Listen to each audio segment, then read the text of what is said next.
Salam əziz şagirdlər, bu dərsimizdə biz mövzu sınaq 40-ın suallarını izah edəcəyik inşallah. Birinci sualdan başlayaq. Hülakülər dövlətinə aid deyil. Deməli, paytaxtı Təbriz şəhər olması olub. Sonra şərqdə Xorasandan qərbdə indiki Suriyaya qədər əraziləri əhatə edib. Təhsilə çox böyük önəm verib. Məsələn, Rəbi Rəşidi mədrəsəsinin, Rəşidəddinin dövründə təşəbbüsü ilə inşa edilməsini göstərmək olar, Marağa rəsədxanasını göstərmək olar. Azərbaycanda hakimiyyət uğruna qızılbaşlarla mübarizənin aparılması, bəli, doğru cavab budur, ola bilməz. Niyə? Çünki qızılbaşlar, Səfəvilər hansı dövrdə qızılbaş adlanmağa başlayıb? Şeyx Heydərin dövründə, yəni 15-ci əsrin sonlarında, Hülakülər dövləti isə 13-14-cü əsrlərdə mövcud olub, ona görə də ola bilməz. Dağıdılmış ərazilərin istifadəyə yararsız körpü və su kanalların bərpa edilməsi də Hülakülərin dövründə baş vermişdir. Davam eləyək, ikinci suala baxaq. Şəki və Qarabağ xanlıqlarına aid oxşar cəhət deyil. Deməli, Nadir Şaha qarşı mübarizə aparmaları. Deməli, birinci Rus-Qacar müharibəsi dövründə Rus işğalına məruz qalmaları hər ikisi qalıb. 18-ci əsrin ikinci yarısında hər ikisi mövcud olub. Gəncə xanlığı ilə həmsərhəd, hər ikisi həmsərhəd olub. Və Şamaxı xanlığı ilə həmsərhəd olmaq yenə hər ikisinə aiddir. Bəli, A cavabı oxşar cəhət deyil. Nadir Şaha qarşı mübarizə aparıb, deməli, Şəki xanlığı, Qarabağ xanlığı apara bilməz. Ona görə də diqqətli olmalıyıq. Üçüncü suala gəlirik. Azərbaycanın 1919-cu il tarixinə aid deyil. Aid deyil. Aid deyil. Deməli, parlamentin fəaliyyət göstərməsi. Bəli, göstərirdi. Parlament 1918-dən 20-ci ilə qədər fəaliyyət göstərib. Bolşeviklərin idarə etdiyi Bakı Sovetinin fəaliyyət göstərməsi. Təbii ki, bu səhvdir. Bu aid deyil. Böyle cavab budur. Çünki Bakı Soveti artıq sentyabra qədər fəaliyyət göstərib. Yəni, Bakı azad edilənə qədər, təmizlənənə qədər. Ona görə də 19-cu ildə Bakı Soveti ola bilməz. Digərləri olmuş hadisələrdir. Ona görə də bunlarda çıxırıq. Gəlirik dördüncü suala. Çar Rusiyasından fərqli olaraq Sovet Rusiyası. Deməli, torpaqlarımızı işğal etmək siyasəti yürüdürdü. Hər ikisi yürüdürdü. Bakı neftinə sahib olmağa istəyirdi hər ikisi. Müstəqil Azərbaycanın dövlətinin olmasını istəmirdi. İkisi də istəmirdi. Müstəqil dövlətimizə son qoymuşdu. Hər ikisi qoymuşdu. Belə ki, Çar Rusiyası Azərbaycan Xalq Cümhuriyyətinə, xanlıqlara, üzr istəyirəm. Deməli, bir daha deyirəm, Çar Rusiyası şimal xanlıqlarımızın müstəqilliyinə son qoymuşdu. Sovet Rusiyası isə Azərbaycan Xalq Cümhuriyyətinin. Ona görə hər ikisinə aiddir dövlətçiliyimizə son qoymaq. Amma Azərbaycan Xalq Cümhuriyyətinə qarşı mübarizə aparmaq, bu təbii ki, ancaq Sovet Rusiyasına aiddir. Çar Rusiyası olmamışdı artıq o dövrdə. Bu bir fərqdir.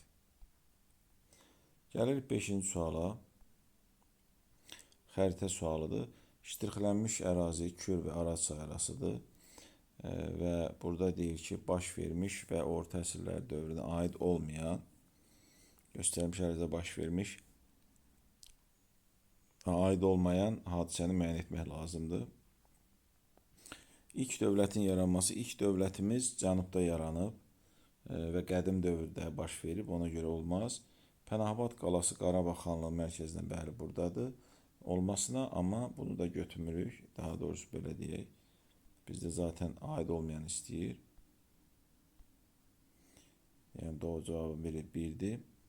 İkincisi də 2-dir. Niyə? Çünki burada olmasına baxmayaraq, xanlıqlar dövrü yeni dövrdə olduğuna görə, burada da orta əsri soruşduğuna görə diqqətli olmalıyıq və bu da aid deyil. Amma paytaxtı Naxçıvan olan dövlətin meydana gəlməsi, bəli, Eldənizlər burada yaranıb orta əsrdə. Rusların Bərdəyə hücum etməsi, o da orta əsrdir, 10-cu əsr və Kür-Araz arasıdır, Bərdə. Arran anası adlanan şəhərin paytaxt çevrilməsi yenə Bərdəyə aiddir, o da Gülaraç arasında yerləşir. 6-cı suala gəlirəm. Əşq qalasından fərqli olaraq Göy məscid. Əşq qalası deməli Hülakülər dövrünə aid. Göy məscid də deməli Qaraqoyunlu dövləti dövründə inşa edilmiş. Hər ikisi Təbrizdə yerləşir. Hər ikisi orta əsrlər dövründə inşa edilib. Hər ikisi Təbrizdədir. Deməli Əşq qalasından fərqli olaraq Göy məscid istəyirsə, Elxanilər tərəfindən Əşq qalası olduğuna görə bu Əşq qalasının fərqidir. İnşa edilməsində Fəzlullah Əşrəf böyük olmuşdu. Heç bir aidiyyəti yoxdur. Və Qaraqoyunlu dövlətinin inşa edilmişdi bu. Bəli, Göy məscidə aiddir. Göy məscid Əşq qalasından fərqli olaraq Qaraqoyunlular dövlətində inşa edilib. 7-ci suala gəlirik. Marağa Rəsədxanasına aid deyil. Deməli, tikintisi üçün Elxanlı hökmdarı vəsait ayırmışdı. Hülakü xan hakimiyyət illərində inşasına başlanılmışdı. Təhsil müəssisəsi kimi təhsil müəssisəsi deyil idi, elm mərkəzi idi. Belə deyək və yaxud səma cisimlərini müşahidə etmək üçün elmi bir mərkəz sayılır rəsədxana. Təhsil müəssisəsi deyil, birbaşa və fəaliyyət göstərən kompleksdə mədrəsə elə bir şey yox idi. Bu və şəfa evi fəaliyyət göstərdi. Bu da yanlışdır. Bunlar Rəbi Rəşidiyə aid xüsusiyyətdir. Ona görə də doğru cavab budur. Yəni aid deyil. Digər ifadələrdə aiddir Marağa Rəsədxanasına. 8-ci suala gəlirik. Deməli, burada AXC-nin Bakı azad edildikdən sonraki dövrünə aiddir. Yəni, elə olmalıdır ki, hadisə 1918-ci ilin sentyabrın 15-dən sonra baş verməlidir. Sonra baş verməlidir. Osmanlı dövləti ilə saziş daha əvvəl olub. Nazirlər Şurasının fəaliyyətə başlaması təbii ki, əvvəl olub. Bunlar hər ikisi AXC-nin Tiflis dövrüdür. Onda Bakı Daşnak Bolşevik qüvvələrinin nəzarətində idi. Birinci Dünya müharibəsi zaten 1914-də əvvəldir. Dövlət kimi ilk dəfə tanınması o da Osmanlı tərəfindəndir. Bəli, Qarabağda erməni Daşnak qiyamının yatırılması, çünki bu hadisə 1920-ci ildə olub. Söhbət Əsgəran döyüşünün hadisəsindən gedir və o hadisə Bakı azad edildikdən sonraki dövrə aiddir. Gəlirik 9-cu suala. Burada da xəritə sualıdır. Deməli, xəritədə göstərilmiş şəhərə aid olan memarlıq abidələrini seçin. Xəritədə Təbriz göstərilib. Urmiya gölü yaxınlığında yerləşir, bilirsiniz. Və Pəri qalası ola bilməz, çünki Pəri qalası Zaqatalada yerləşir. Yerlərini təxmini göstərirəm sizə. Şeyx Səfi məqbərəsi ola bilməz, çünki Ərdəbildə yerləşir. Yusif Ümükseyir türbəsi ola bilməz, çünki Naxçıvanda yerləşir. Göy məscid, bəli, biri budur. Ərk qalası, bir də budur. Yəni 4-5 doğru cavabdır. 4 və 5. Davam edirik. 10-cu sual. Üsyançılara qarşı mübarizə aparmışdı. Xilafət ordusuna başçılıq etmişdi. Bu nöqtədə deməli, üsyançılara qarşı mübarizə aparan və xilafət ordusuna başçılıq edən deyəndə ağlımıza 2 nəfər gəlməlidir. Biri Heydər Kavusoğlu, Afşin dediyimiz Babəkə qarşı mübarizə aparan, bir də Yusif Sacıoğlu gəlməlidir. Təbii ki, Atabəy, Eldəniz və Qara Yusifi çıxırıq. Babəki niyə çıxırıq? Çünki Babək üsyançılara qarşı mübarizə aparmamışdı, elə özü üsyançı idi.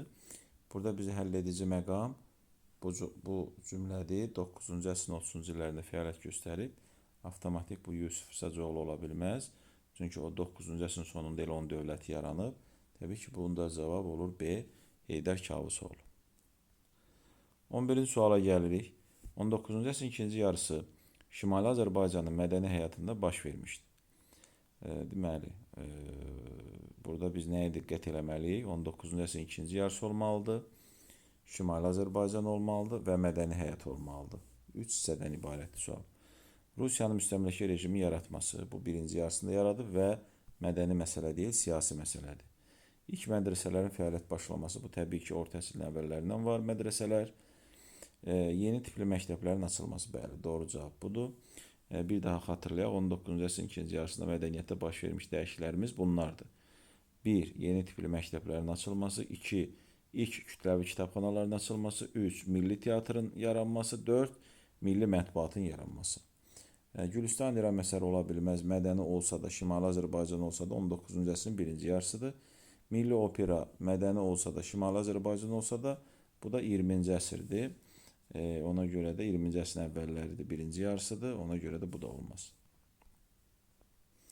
12-ci suala gələm, uyğunluq pozulmuşdur. Azərbaycanda Sovet hakimiyyəti qurucularından da Heydər Əliyev. Elə doğru cavab da budur. Heydər Əliyev Azərbaycanın qurucularından ola bilməz. Çünki Azərbaycanda Sovet hakimiyyəti qurulub 1920-ci ildə. Heydər Əliyev isə hakimiyyətə gəlib 1969-cu ildə. Digər ifadələrdə uyğunluq pozulmayıb. Doğru ifadələrdir. Gəlirik 13-cü suala. Deməli, 1991-ci ildə baş vermiş hadisələr. Azərbaycanın dövlət müstəqilliyi elan edilib, bəli, oktyabrda. Müstəqillik barədə ümumi səsverməsi keçirilib. O da SSR dağılmasından sonra keçirilib 91-ci ildə.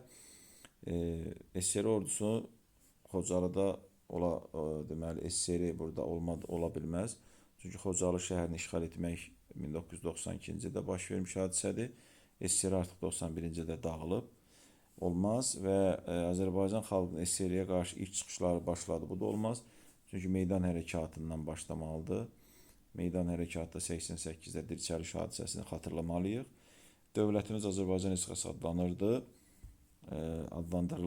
Adlandırıldı, bəli. Deməli, burada bir də 5-i götürməliyik. Dolayısıyla 1, 2, 5 D cavabı doğru cavabdır.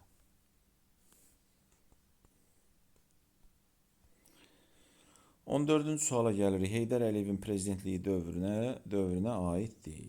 Prezidentlik dövrünü nəzərə almalıyıq. Prezidentlik dövrü 1993-dən 2003-cü ilə qədər davam edir. Deməli, Dünya Azərbaycanın ilk qurultayının keçirilməsi bu aiddir. Bu arada olub təbii ki. 2001-ci ildir. Dünyanın ən nüfuzlu ölkələrini təmsil edən neft şirkətli saziş imzalanması əsrin müqaviləsi 94-dür. Bu da olmaz. Aid olub yəni. Xalqımızın ümumi xalq səsverməsində müstəqillimizə tərəfdar çıxması bu 91-ci ildir. Bayaq da dediyimiz kimi SSR dağılandan sonra əlbəttə ki, onda Heydər Əliyev prezident deyil idi. Ona görə də doğru cavab C-dir. Xocalı soyqırımı qurbanlarının xatirəsini bir dəqiqəlik sükutlarla yad edilməyə başlanması, yəni bu Heydər Əliyev dövründən 97-ci ildən başlayır. Ona görə bu da aiddir. Və Ermənistanla atəşkəs sazişinin imzalanması, bu da 1994-dür. Ona görə bunu da çıxırıq. Cavab bir daha deyirəm C-dir. Gəlirik 15-ci suala. 16-cı yüzillikdə Azərbaycanda baş verməmişdi. Yəni, burada verilən hadisələrdən biri 16-cı əsrdə olmayıb, yerdə qalanları olub. Burada cavab, bəri başdan deyim ki, cavab Y-dir. Özür istəyirəm. Burada cavab, deməli, B-dir.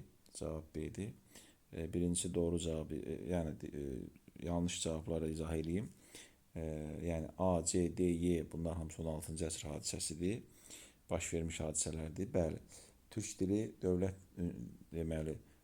dili olması ilə ünsiyyət dili olmasını qarışdırmamaq lazımdır. Xatırlayaq ki, nə zaman türk dili Azərbaycanda ünsiyyət dilinə çevrilmişdi? 11-12-ci əsrdə Səlcuqların dövründə. Bu nə deməkdir? O gündən, o əsrlərdən başlayaraq təbii ki, bu günə qədər də Azərbaycanda türk dili, yəni Azərbaycan dili eyni zamanda demək olar, vahid ünsiyyət dili sayılır. Bu o deməkdir ki, 11-12-ci əsrdən başlayaraq o türk dili ünsiyyət dili olubsa, ondan sonraki əsrlərdə də, elə 16-cı əsrdə də əlbəttə ki, ünsiyyət dili olub. Ona görə də bu baş vermiş hadisədir, baş verməmiş hadisə deyil. Təbrizdə paytaxt olub 16-cı əsrdə Səfəvilərin güclü və vahid dövlət olub. Səfəvilər dövləti Çaldıran döyüşündə də nəticələrindən biri nədir? Bu təəssüf ki, bu döyüşdən sonra uzun müddətli Səfəv-Osmanlı müharibələri başladı. Burada cavab B-dir. Səhv cavabı izah edeyim. Nəyə görə cavab B-dir? Burada yəni baş verməyib bu hadisə. Biz burada aldanmayaq. Əslində cümlədə deyilir ki, Şah 1-ci İsmaildən sonra, bəli, Təhmasib gəlir, oğlu Təhmasib gəlir və Təhmasibin adından Şah İsmayılın xanımı Şahbikə Xatun dövləti bir müddət idarə edir. Bəli, idarə edir, amma hökmdar olaraq yox. Ona görə də buna fikir verməliydik. Cümlə yanlışdır. Gəlirəm 16-cı suala. Daha əvvəl baş vermişdi. Deməli, Yusif Sacıoğlu'nun ərəb ordusundan qalib gəlməsi, bu təxminən 10-cu əsrdir. Təbrizdə Ərk qalası inşa edilməsi, bu Elxanilər dövrüdür, 13-14-dür. Şirvanşahlar dövlətinin yaranması 9-cu əsrdir. Xürrəmlər hərəkatının başa çatması 9-cu əsrdir. Pəri qalasının tikilməsinin əsrini bilmirik, amma ən azından 8-ci əsrə qədər inşa edilməlidir. Çünki Pəri qalası hansı dövlətimizə aiddir? Albaniyaya aiddir, Alban memarlığına aiddir. Ona görə Albaniyanın da varlığına 8-ci əsrdə son qoyduğuna görə biz Y cavabını götürməliyik. Gəlirəm 17-ci suala. Bu da maraqlı sualdır. Deməli, qanatlı test sayılır. 20-ci əsrin 90-cı illərinə aid hadisə tapmalıyıq. Azərbaycan SSR ayrılıqda, birincidə, ikincidə də Azərbaycan Respublikası. Burada diqqətli olmalıyıq. 90-cı illər deyirsə, yəni biz 1991-ə qədər götürə bilərik Azərbaycan SSR-ni. Meydan hərəkatını götürə bilmərik, çünki 88-dir. Başlaması deyir də ona görə. Sovet ordusunun Bakıda xalqa qarşı qırğın 20 yanvar, bəli, bir il budur cavabın. Əsr müqaviləsi Azərbaycan Respublikasına aiddir, 1994. Bu tərəfdə isə Xocalı soyqırın baş verməsini götürməliyik, 1992 və Tofiq Hüseynova milli qəhrəman adının verilməsi 92. SSR tərəfindən işğal edilməsi də xeyr. Elə bir şey yoxdur, aydın məsələdir ki, bu yanlış cümlədir. Ona görə 1B, 2AB olur. Doğru cavab C-dir. Gəldik 18-ci suala. Deməli, Ağqoyunlu dövlətinə aiddir. 15-ci yüzilin sonlarında Qızılbaşlarla birlikdə Şirvanşahlara qarşı mübarizə aparması. Xeyr, cümlə tərsinə qoyulub. Qızılbaşlarla birlikdə yox, Şirvanşahlarla birlikdə Qızılbaşlara qarşı mübarizə aparıb. 16-cı yüzilin əvvəllərində zəifləməyə başlaması. Bu da yanlışdır. Artıq 15-ci əsrin sonlarından zəifləməyə başlamışdı. 16-cı əsrin əvvəllərində süqut edib. Baharlı sülaləsi yox, Bayandurlu sülaləsi tərəfindən idarə olunurdu. Əsasını Qıpçaq deməli tayfaları tərəfindən qoymuşdu. Xeyr, Oğuz, Qıpçaq, Eldənizdir. Avropa dövlətləri əlaqələrin saxlanılması, bəli, doğru cavab budur. Məsələn, o dövlətlərdən biri Venesiya dövlətidir, onu da xatırlamış olduq. 19-cu suala gəlir, uyğunluq gözlənilmişdir. Azərbaycan Xalq Cümhuriyyəti hərbi yardım almışdı Sovet Rusiyasından, əlbəttə ki, səhvdir. 1920-ci ildə Şimali Azərbaycanı işğal etdi Çar Rusiyası, bu da səhvdir, Sovet Rusiyası olmaz, Çar olmaz.